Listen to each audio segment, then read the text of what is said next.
Hi everybody, what we're going to be looking at today is the use of absolute referencing in Excel. This has got to be one of the most important things we're ever going to be looking at.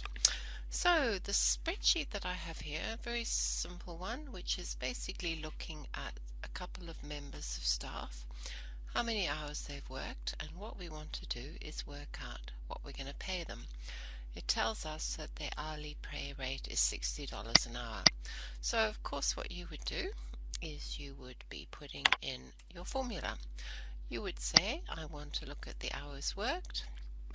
I would then multiply it by the hourly rate, and that would give me my answer. 6 times 60, 360. Perfect.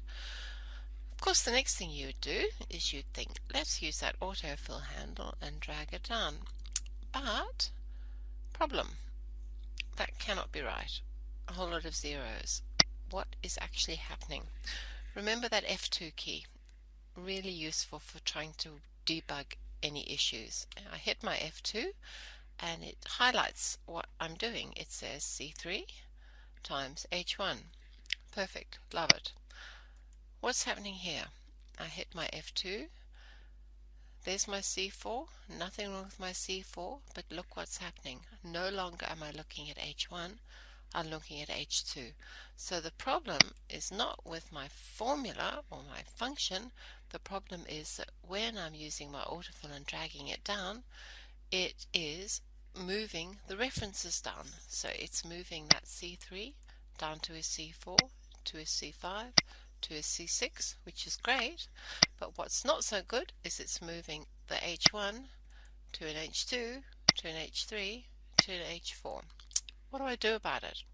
Well, I could just enter that in every single time. Enter it separately without using the autofill.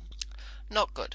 Imagine if you had 100 rows that you were wanting to enter it into. So what I have to do is find a way of saying to Excel, I want you to always refer to that particular reference. So I need to say to Excel, that H1 over there, you must not change it to an H2, an H3, an H4. It must stay as an H1. That's called making it an absolute reference. Now the easiest way to do it is to put my cursor on that particular cell and hit the F4 key.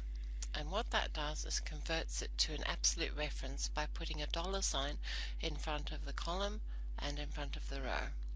Nothing to do with currency, that's just the convention that Excel uses to indicate an absolute reference. So when I now drag it down, can you see what's happening? That H1 doesn't change, remains intact, and that means I don't get an error at all. So that is your absolute reference for you.